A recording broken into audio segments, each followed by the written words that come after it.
I have always been amused by a kind of a paradox. Suppose you go around and ask people. The United States, as you know, before 1914 had completely free immigration. Anybody could get on a boat and come to these shores, and if he landed on Ellis Island, he was an immigrant. Was that a good thing or a bad thing? You will find hardly a soul who will say it was a bad thing. Almost everybody will say it was a good thing. But then I suppose I say to the same people, but now what about today? Do you think we should have free immigration? Oh no, they'll say, we couldn't possibly have free immigration today. Why, that would flood us with immigrants from India and God knows where. We'd be driven down to a bare subsistence level. What's the difference? How can people be so inconsistent?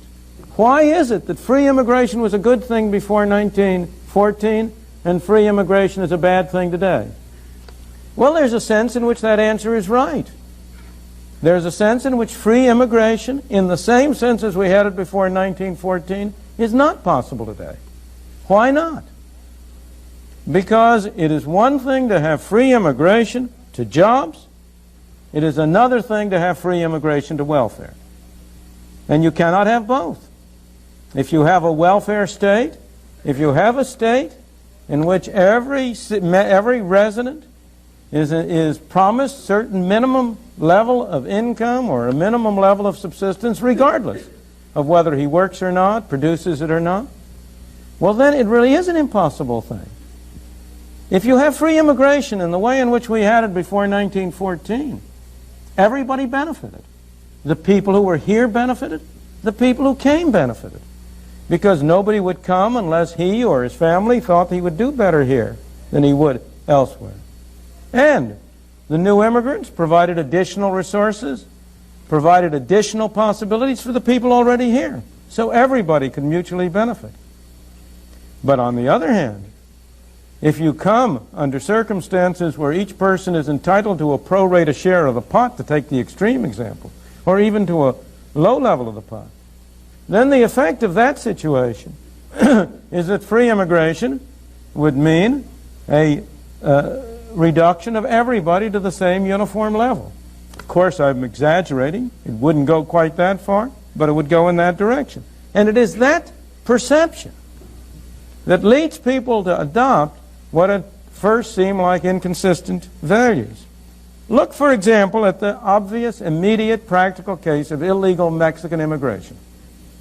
Now, that Mexican immigration over the border is a good thing. It's a good thing for the illegal immigrants. It's a good thing for the United States. It's a good thing for the citizens of the country. But it's only good so long as it's illegal. That's an interesting paradox to think about. Make it legal, and it's no good. Why? Because as long as it's illegal, the people who come in do not qualify for welfare. They don't qualify for Social Security. They don't qualify for all the other myriads of benefits that we pour out from our left pocket into our right pocket. And so as long as they don't qualify, they migrate to jobs. They take jobs that most residents of this country are unwilling to take. They provide employers with workers of a kind they cannot get. They're hard workers, they're good workers, and they are clearly better off. If you ever want to know how what people prefer, the surest sign is how they vote with their feet. And there is no doubt how the braceros vote. They vote to cross the border with their feet, on their feet, or in any other way they can, by the thousands and perhaps millions, for all I know.